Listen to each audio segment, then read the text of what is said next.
Coming up on 5 Minute News.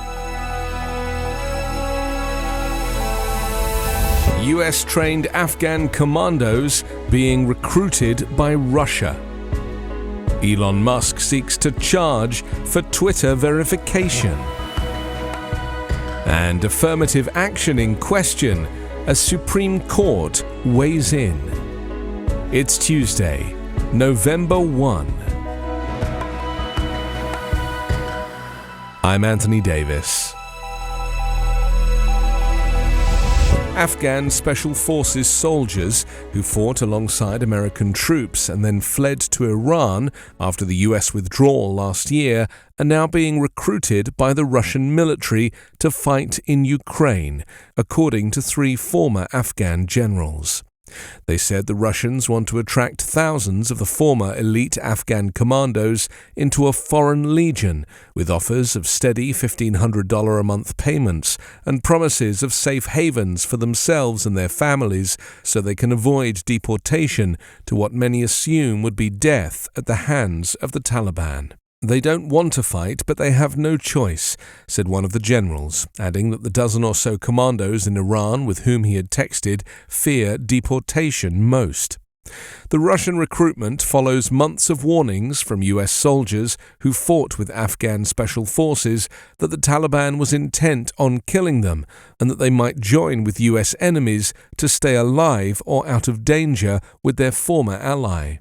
A congressional report in August specifically warned of the danger that Afghan commandos trained by US Navy SEALs and Army Green Berets could end up giving information about US tactics to the Islamic State group or Russia or fight for them. It's unclear how many Afghan Special Forces members who fled to Iran have been courted by the Russians, but about 400 commandos are considering offers. Many fear deportation and are angry at the US for abandoning them. Billionaire entrepreneur Elon Musk is already floating major changes for Twitter and faces major hurdles as he begins his first week as owner of the social media platform. Twitter's new owner fired the company's board of directors and made himself the board's sole member, according to a company filing on Monday with the Securities and Exchange Commission. He's also testing the waters on asking users to pay for verification.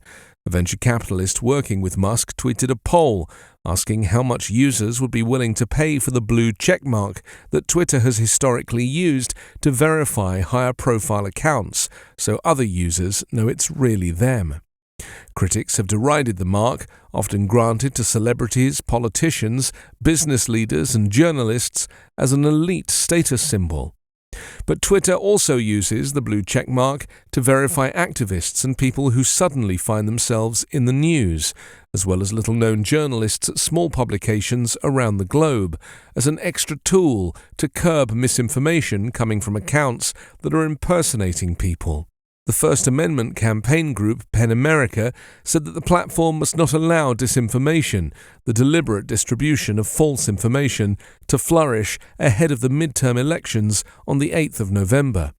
Suzanne Nossel, the organization's chief executive, said she would look for signs that Musk is willing to learn the intricacies of a platform used worldwide with sometimes life or death consequences. Angelo Carusone, the president of US media watchdog group Media Matters, feared the ownership change will radically transform the current information landscape, adding he too was deeply concerned the change was happening just days before the midterm elections. Having taken ownership of the social media service, Musk has invited a group of tech world friends and investors to help guide the San Francisco-based company's transformation, which is likely to include a shake-up of its staff. The survival of affirmative action in higher education appeared to be in serious trouble on Monday at a conservative-dominated Supreme Court after hours of debate over vexing questions of race. The most diverse court in the nation's history, among the 9 justices are 4 women, 2 black people and a Latina, is weighing challenges to admissions programs at the University of Northern Carolina and Harvard, that use race among many factors in seeking a diverse student body.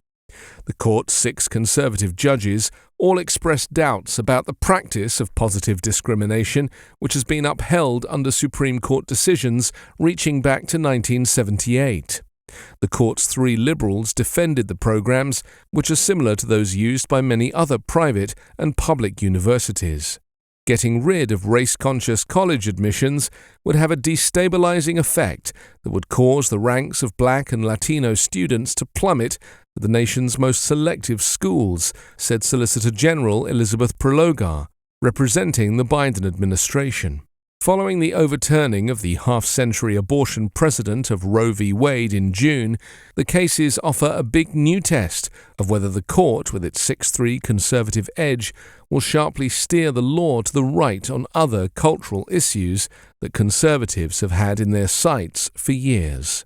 The questions the justices offered further laid bare the stark ideological divisions on the court in an era of intense political polarization in the country. You can subscribe to 5-Minute News on YouTube with your preferred podcast app. Ask your smart speaker or enable 5-Minute News as your Amazon Alexa flash briefing skill. Subscribe, rate and review online at 5minute.news. 5-Minute News is an Evergreen podcast covering politics, inequality, health and climate, delivering independent, unbiased and essential world news daily.